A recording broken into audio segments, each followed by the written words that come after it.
코로나19 대유행으로 위기에 내몰린 골목 상권이 하반기에는 순이익이 지난해보다 평균 40% 넘게 급감할 것으로 전망됐습니다.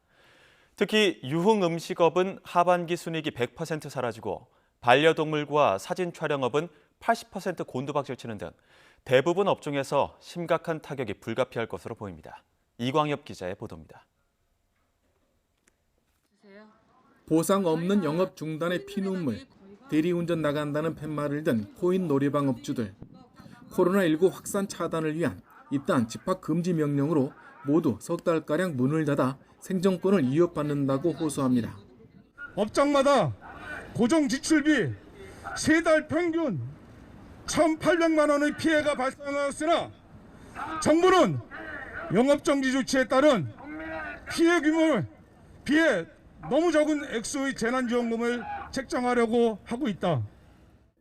올해 상반기의 골목 상권은 작년보다 매출이 27%, 임대료와 인건비 등 비용을 뺀 순이익은 33% 줄었습니다. 상반기에 14조 원 규모의 재난지원금이 풀렸는데도 순이익 규모가 3분의 1이나 쪼그라든 겁니다. 하지만 코로나19 확산이 장기화하면서 하반기에는 더욱더 벼랑 끝으로 내몰리게 됐습니다. 지금처럼 사회적 거리두기 2단계에 준하는 상황이 지속하면 골목 상권 업종들의 하반기 순이익은 42% 급감할 것으로 전망됩니다.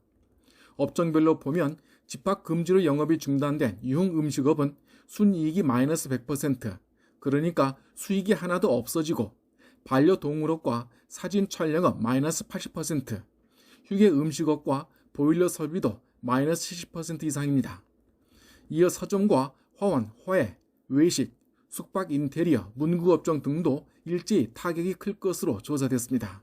금융 사이드와 그다음에 실물 사이드 모두에게 복합적으로 이 문제가 발생했기 때문에 그 당시에 비해서 훨씬 더 지금 문제가 큰 상황이라고 보여지고요. 그러다 보니 아무래도 소상공인들도 그때에 비해서 훨씬 더 어려움을 많이 토로하고 있는 것으로 생각됩니다. 사회적 거리 두기가 3단계로 더 강화되면 하반기 전체 순이익 평균은 50% 넘게 곤두박질 칠 것으로 예상됩니다. 업주들은 골목 상권 활성화를 위해 긴급 자금 지원보다는 내수 확대와 수요 촉진을 가장 중요하게 꼽아 소비 심리 개선이 어느 때보다 중요해졌습니다. YTN 이광규입니다.